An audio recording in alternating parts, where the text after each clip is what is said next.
Welcome to বঙ্কেম আড্ডা YouTube channel. আজকের আলোচ্য বিষয় রাসায়নিক তাপগতিবিদ্যা বা কেমিক্যাল থার্মোডাইনামিক্স, যেটা ফিজিক্যাল কেমিস্ট্রির এক গুরুত্বপূর্ণ টপিক বলা যেতে পারে। তাই বেশি দেরি না করে ভিডিওটা শুরু করা যাক। রাসায়নিক তাপগতিবিদ্যার অপর নাম হলো রাসায়নিক শক্তিতত্ত্ব। তাপগতিবিদ্যা ম্যাক্রোস্কোপিক বস্তুর ক্ষেত্রে প্রযোজ্য, আণুবীক্ষণিক সিস্টেমের ক্ষেত্রে এটা প্রযোজ্য নয়। তাপগতিবিদ্যার সাহায্যে বিক্রিয়া হার বা গতিবেগ সম্পর্কে কোনো ধারণা পাওয়া যায় না। ইহা বিক্রিয়া ক্রিয়াকৌশল সম্বন্ধেও কোনো ধারণা দিতে পারে না।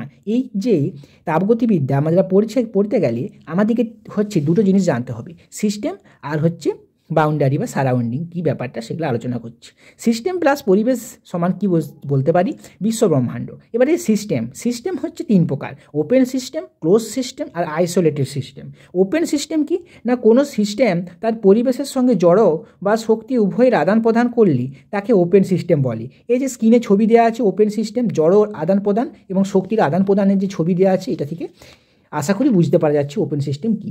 এরপরে ক্লোজ সিস্টেম, যে সিস্টেম তার পরিবেশের সঙ্গে কেবল শক্তির আদান প্রদান করে কিন্তু জড়ের কোনো আদান প্রদান করে না, তাকে বলে ক্লোজ সিস্টেম। মানে শক্তির আদান প্রদান হবে কিন্তু জড়ের কোনো আদান প্রদান হবে না, তাকে বলছে ক্লোজ সিস্টেম। আর আইসোলেশন সিস্টেম কি না, যে সিস্টেম তার পরিবেশের সঙ্গে জড় বা শক্তির কোনো আদান প্রদান করবে না, তাকে বলবে আইসোলেটেড সিস্টেম। মানে শক্তি আর জড় দুটারই কোনো আদান প্রদান হবে না। তাহলে আরেকবার সামারি করে নেওয়া যাক। আইসোলেটেড সিস্টেম মানে শক্তি জড়ের কোনোটাই আদান প্রদান হবে না। ক্লোজ সিস্টেম মানে শক্তির আদান প্রদান হবে কিন্তু জড়ের আদান প্রদান হবে না। আর ওপেন সিস্টেম মানে শক্তির আদান প্রদান জড়ের আদান প্রদান দুটোই হবে। এরপরে আছে ম্যাক্রোস্কোপিক ধর্মটা কী না, সেখানে আছে পরিমাপগত ধর্ম একটা টপিক আছে আর অবস্থানগত ধর্ম একটা টপিক আছে। পরিমাপগত ধর্ম সেখানে কি বলছে না, সিস্টেমে উপস্থিত পদার্থের পরিমাপের উপর নির্ভর করে, যেমন পদার্থের ভর, আয়তন, এগুলো হচ্ছে পরিমাপগত ধর্ম। আর সিস্টেমে উপস্থিত পদার্থের পরিমাপের উপর নির্ভর করে না, যেমন চাপ, উষ্ণতা, ঘনত্ব, এগুলো হচ্ছে অবস্থানগত ধর্ম। যেমন ঘনত্ব বা উষ্ণতা মানে কতটা এলাকা জুড়ে বা সেটা আছে সেটার উপর নির্ভর করছে, অবস্থানগত। ঠিক আছে, সিস্টেমে পদার্থের মানে অবস্থানটাকে নির্ণয় করছে।